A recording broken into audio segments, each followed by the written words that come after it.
A Wu Tang Clan inspired T-shirt is causing another feud between China and Canada.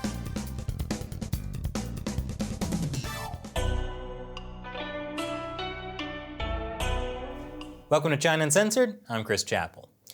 Canada and China are feuding yet again, this time over the Wu Tang Clan. Sort of. First, I really hope you all remember the Wu Tang Clan. Otherwise I'll feel incredibly old. But even if you don't remember them, all you need to know is they were a hip-hop group from the 90s. Actually, you don't even need to know that either. All you really need to know is that this was their symbol. Now, a Canadian diplomat in China ordered custom T-shirts that had this symbol on it. Wu-Tang is replaced with Wuhan, the city in China. And Chinese authorities are furious. In fact, the issue made its way all the way to China's foreign ministry. At a press conference on Monday, spokesman Wang Wenbin said China is shocked by this and has lodged stern representations with the Canadian embassy in China, demanding that the Canadian side immediately, thoroughly investigate the incident and give China a clear explanation. Why is the Chinese Communist Party freaking out about a T-shirt?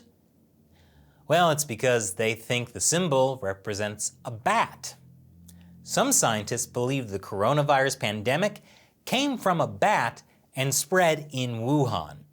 So the Communist Party is taking the T-shirt design as a swipe at China. They're very sensitive. A Canadian official told Reuters that the T-shirt logo, designed by a member of the embassy, shows a stylized W and is not intended to represent a bat. It was created for the team of embassy staff working on repatriation of Canadians from Wuhan in early 2020. We regret the misunderstanding. China's foreign ministry replied by saying that Canada's explanation was not convincing. The guy who designed the T-shirt is Canadian diplomat Chad Hensler. Was it just an innocent mistake? Or was he making a reference to the coronavirus, bats, and Wuhan? Well, former Canadian ambassador to China, David Mulroney, jumped to Chad Hensler's defense. In the trolliest way possible. He tweeted, "I worked with Chad, who is smart, decent, dedicated.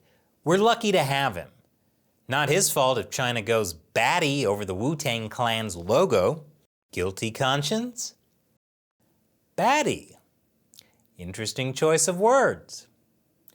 Of course, China-Canada relations aren't so hot right now. At the end of 2018, Canada detained Meng Wanzhou, the CFO of Huawei. She's been charged with violating US sanctions on Iran. The Chinese Communist Party responded by kidnapping two Canadians, Michael Kovrig and Michael Spavor.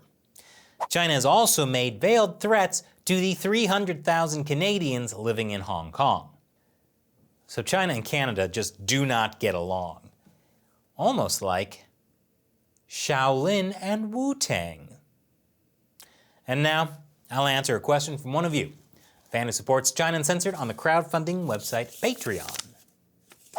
Tallman101 asks, "I don't understand using spiked clubs. Don't they have guns?" Tallman is talking about a deadly border clash between India and China back in June. At least 20 Indian soldiers died and an unknown number of Chinese soldiers were killed. India accused Chinese soldiers of using nail-studded rods like this. Pretty nasty. But yeah, why not just use guns? Well, India and China have actually fought a war over these border disputes.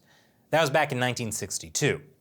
In order to prevent escalations, both sides agreed that their troops on the border wouldn't be armed with guns. And so, melee weapons are apparently in vogue. Indian commanders acknowledged that their soldiers too now carry hand weapons, like bamboo sticks and slingshots. Recently there was yet another border fight. Indian security officials told the Associated Press that there were clashes with sticks and stones. At least there was no name-calling. Thanks for your question, tall man, and thank you for watching. Do you have a question you want to ask me? Support China Uncensored on patreon.com/China Uncensored. Once again, I'm Chris Chappell. See you next time.